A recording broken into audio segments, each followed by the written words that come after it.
मोर जितना अब खूबसूरत है, इससे कहीं ज्यादा जन्नत में खूबसूरत था, और इसकी खूबसूरती पर जन्नत के सारे परिंदे फिदा थे। यकीनन आप सोच रहे होंगे कि मोर से ऐसी कौन सी खता हो गई जिसकी वजह से अल्लाह पाक ने मोर को जन्नत से निकाल दिया। तो चलिए हम आपको बताते हैं इस वीडियो में मोर की अजीबोगरीब कहानी। नाजरीन, इस वीडियो में आप जानेंगे कि मोर को अल्लाह पाक ने जन्नत से क्यों निकाला था, और इस वीडियो में आपको ये भी बताएंगे कि मोर का गोश्त खाना हलाल है या हराम। और हाँ, वीडियो के आखिर में आपको एक ख्वाब की ताबीर भी बताएंगे कि अगर आपके ख्वाब में मोर नजर आ जाए तो आपको कौन सा खजाना मिल सकता है। नाजरीन, मोर को जन्नत से निकालने का ये वाकया मजहबी कुतुब में यूं बयान हुआ है कि अल्लाह पाक ने जब हजरत आदम अलैहिस्सलाम और अम्मा हवा को मिट्टी से बनाया और इसके बाद उनको जन्नत में भेज दिया, दोनों जन्नत में बहुत ही पुरसुकून रहते थे, बहुत ही लजीज और मीठे फल खाते थे, और शैतान हजरत आदम अलैहिस्सलाम को सजदा ना करने की वजह से जन्नत से निकाला जा चुका था। इसी वजह से शैतान की हजरत आदम अलैहिस्सलाम से दुश्मनी हो गई थी। शैतान ये चाहता था कि वो किसी भी तरह हजरत आदम अलैहिस्सलाम को जन्नत से निकलवा दे और साथ में अम्मा हवा को भी जन्नत से निकलवा दे। शैतान को जब ये खबर हुई कि हजरत आदम अलैहिस्सलाम को तमाम मेवे खाने की इजाजत है लेकिन गंदम खाने की इजाजत नहीं है, शैतान इंतकाम की आग दिल में लिए जन्नत के दरवाजे के पास बैठ गया और 300 साल तक वहां पर बैठा रहा कि कोई जन्नत के दरवाजे से बाहर आए और शैतान उससे बात कर सके। तो 300 साल के बाद मोर जन्नत से बाहर आया तो शैतान उसको देखते ही बहुत खुश हो गया। उसको कहने लगा, ऐ खुशनुमा परिंदे, ऐ खूबसूरत परिंदे, तुम कौन हो? मोर ने जवाब दिया, मैं मोर हूँ। इसके बाद मोर शैतान से बोला कि तुम अपना तारुफ तो करवाओ। इस पर शैतान ने जवाब दिया कि मैं आलम करूबियां का एक फरिश्ता हूँ, मैं अल्लाह पाक की इबादत से एक पल भी गाफिल नहीं हूँ। मैं चाहता हूँ कि मैं जन्नत में जाऊँ, वहां पर अल्लाह ताला की पैदा की गई नेमतों का अपनी आंखों से मुशाहिदा करूँ। और इसके बाद शैतान मोर को कहने लगा कि तुम मुझे जन्नत के अंदर ले जाओ, मैं तुम्हें 3 ऐसी बातें बताऊंगा, इससे तुम्हें अब्दी जिंदगी हासिल हो जाएगी, तुम पर बुढ़ापा नहीं आएगा, तुम हमेशा जन्नत में रहोगे। ये सुनने के बाद मोर ने लालच में आकर कहा कि मुझ में तो इतनी ताकत नहीं है कि तुम्हें जन्नत के अंदर ले जाऊं, लेकिन एक सांप मेरा दोस्त है, वो तुम्हारी मदद कर सकता है। ये कहकर मोर सांप के पास आया और उसको शैतान की सारी बात बताई। सांप भी शैतान की बातों से बहुत खुश हो गया और शैतान को अपने मुंह में छुपाकर जन्नत में दाखिल हो गया और शैतान अपनी चाल में कामयाब हो गया। जन्नत के तमाम निगहबानों को ये मालूम था कि शैतान चाल चल रहा है और जन्नत में दाखिल हो चुका है। और शैतान को जन्नत से जब फरिश्ते निकालने लगे तब अल्लाह पाक का हुक्म हुआ कि इसको कुछ देर तक जन्नत में ही रहने दिया जाए। तो फरिश्ते अल्लाह तबारक व तआला के हुक्म से रुक गए। शायद अल्लाह पाक को तब हजरत आदम अलैहिस्सलाम का इम्तिहान मकसूद था। शैतान हजरत आदम अलैहिस्सलाम के पास और अम्मा हवा के पास जाकर अपनी मोहब्बत का इजहार करने लगा। वो दोनों ही शैतान को पहचान न सके क्योंकि माजी के मुकाबले में शैतान की शक्ल तब्दील हो चुकी थी। शैतान कहने लगा कि मैं चाहता हूँ कि आप दोनों हमेशा जन्नत में इसी तरह जिंदगी गुजारें, हमेशा खुश रहें।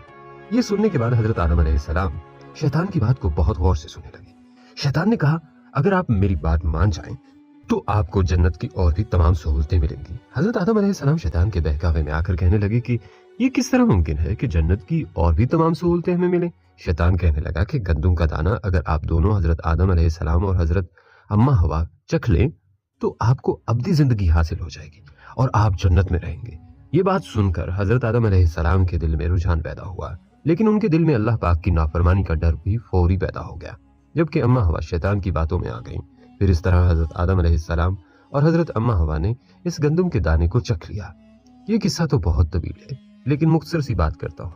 अल्लाह पाक ने फरिश्तों को हुक्म दिया कि हजरत आदम अलैहिस्सलाम को श्रीलंका के करीब जमीन पर फेर दिया जाए और अम्मा हवा को जद्दा की सरजमीन पर उतारा जाए।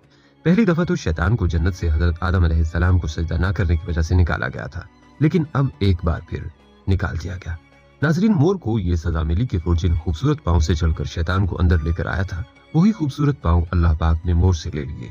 मोर और सांप को भी जन्नत से निकाल दिया गया। हजरत आदम अलैहिस्सलाम और अम्मा हवा काफी अरसा अल्लाह पाक से माफी मांगते रहे, रोते रहे और एक दूसरे से जुदा होकर एक दूसरे को ढूंढते रहे। अल्लाह तबारक व तआला के आगे दुआ करते रहे। जब काफी अरसा इसी कैफियत में गुजर चुका था तो इसके बाद अल्लाह पाक ने हजरत आदम अलैहिस्सलाम और हजरत अम्मा हवा की तौबा को कबूल कर लिया था और उनको आपस में मिला दिया था। नाज़रीन, यहाँ ये भी जान लीजिए कि मोर का गोश्त खाना जायज है क्योंकि इसमें असल हिल्लत है और फिर ये अहादीस में ममनुआ जानवरों में भी शामिल है और ना इसमें कोई नुकसान और ज़रर है, इसलिए मोर खाना जायज है। अफसाइश नस्ल के सिलसिले में मोर के बारे में मशहूर है कि जब वो मस्त होकर अपनी मोरनी के सामने नाचता है तो उसकी आंखों से आंसू बहने लगते हैं। मोरनी उन आंसुओं को जमीन पर नहीं गिरने देती बल्कि पी जाती है और फिर वक्ते मुकर्रा पर अंडे देने लगती है। इस हसीनो जमील परिंदे का असल वतन मशरिक़ बईद है, ताहम पाकिस्तान, हिंदुस्तान, श्रीलंका, बर्मा, जावा, सुमात्रा और जापान में भी पाया जाता है। ये दो किस्म का होता है, नीले सीने वाला और सबज सीने वाला। सबज सीने वाला जावा और बर्मा में होता है। इसकी गर्दन सुनहरी होती है।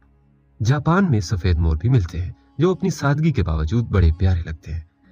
तारीख के मुताले से पता चलता है कि फलस्तीन के बाशिंदे मोरों के बड़े शौकीन थे। चनाचा हजरत सुलेमान अलैहिस्सलाम और मलिका सबा बिल्कीस की कहानी में इनका जिक्र आता है। मलिका मिस्र क्लेओपेत्रा के हालात में भी मोर का तज़किरा मिलता है। सिकंदर आजम ने जब हिंदुस्तान पर हमला किया तो जरक बरक परों वाले मोर इसे बहुत पसंद आए और इन्हें अपने साथ ले गया और यूं ये परिंदा मशरिक से मगरिब में पहुंच गया और वहां भी इसकी नस्ल फैल गई। मोर के बच्चे अंडों में से निकलने के चंद घंटे बाद अपनी दुम को ऊपर उठाने लगते हैं। यूं तो इसके सर, कलगी, गर्दन और सीने में बड़े खूबसूरत रंगों का इम्तजाज होता है, मगर इसकी दुम पर फैले हुए पर हुस्न की बिल्कुल अछूती तस्वीर है।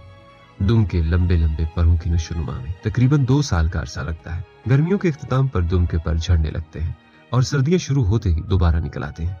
जब मोर अपनी दुम को चुनौर करके रक्स करने लगता है तो सीना तान कर इधर उधर घूमता है, फिर कांप कर अपने परों को झटकता है जिससे हल्की सी खड़खड़ाहट पैदा होती है। मौसम बरसात में जब घुंघोर घटाएं झूम कर आती हैं और बादल गरजने लगते हैं तो जंगल की फिजा मोरों की आवाजों से गूंजने लगती है और वो फरते मुसरत से रक्स करने लगते हैं। जिन लोगों ने ये दिलकश मंजर देखा है वो इसे उम्र भर फरामोश नहीं कर सकते। मोर की आवाज बड़ी दिलकश और दर्द भरी होती है। आमतौर पर ये बच्चे की आवाज से मुशाबहत रखती है।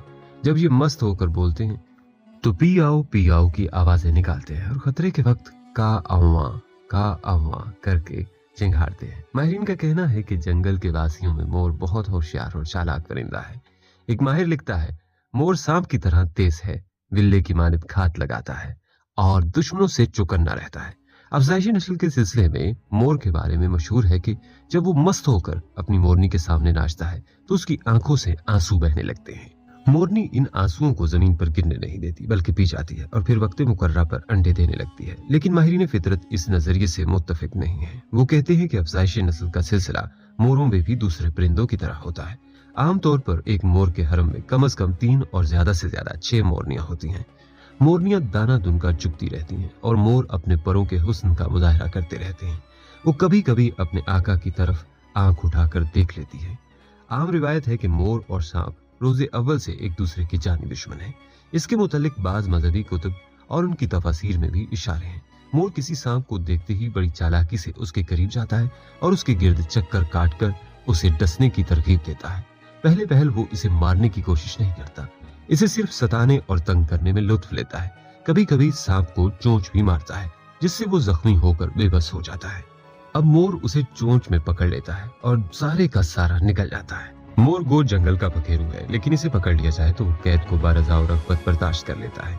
अमीर लोग इसे पालतू जानवर की तरह पालते हैं। दुनिया को कोई चिड़ियाघर इस हसीनो जमील परिंदे से खाली नहीं। मोर के खूबसूरत परों से कई किस्म की चीजें बनाई जाती हैं। मोर छल, पंखे और झाड़ू बनाकर लोग अच्छे दामों फरोख्त करते हैं। बच्चे इसके परों से अपनी किताबों में निशानियां रखने का काम लेते हैं। बल्कि आपको जिस कमरे या किचन में छिपकली नजर आए वहां मोर के चंद पर रख दें या किसी खूबसूरत बोतल या गुलदान में लगाकर सजा दें, फिर कभी छिपकली कमरे में नहीं आएगी।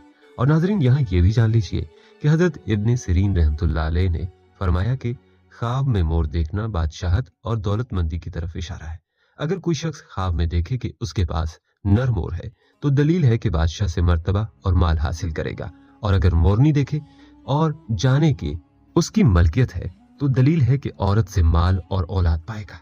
हजरत दानियाल अलैहिस्सलाम ने फरमाया है कि अगर कोई शख्स ख्वाब में देखे कि उसके हाथ में मोर है तो इस बात की तरफ इशारा है कि माल और नेमत पाएगा।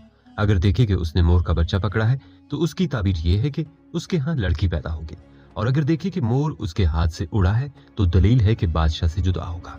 हजरत इमाम जाफर सादिक ने फरमाया है कि ख्वाब में मोर देखना 2 बातों की तरफ इशारा है, बादशाहत और मालो खजाना। वीडियो के इख्तिताम पर आप सब के लिए हमारी दुआ है कि अल्लाह पाक आप सबको दुनिया और आखिरत के खजानों से माला माल फरमाए। इसके साथ ही नाज़रीन, आपसे इजाजत चाहते हैं। अगर आपको इस वीडियो से मिली इन्फॉर्मेशन अच्छी लगी हो तो हमारी मजीद वीडियोस भी देखिए और खुद भी इल्म सीखें और अपने बच्चों को भी सिखाएं। اور ہاں آپ اپنی رائے سے ہمیں کمنٹس کے ذریعے ضرور آگاہ کیجیے گا. کمنٹس میں آپ ہم تک اپنے سوالات بھی پہنچا سکتے ہیں. بس ہمارے چینل کو اسی طرح دیکھتے رہیے. ہم پھر حاضر ہوں گے ایک نئے ٹاپک کے ساتھ. اپنا بہت سا خیال رکھیے گا. اللہ نگہبان.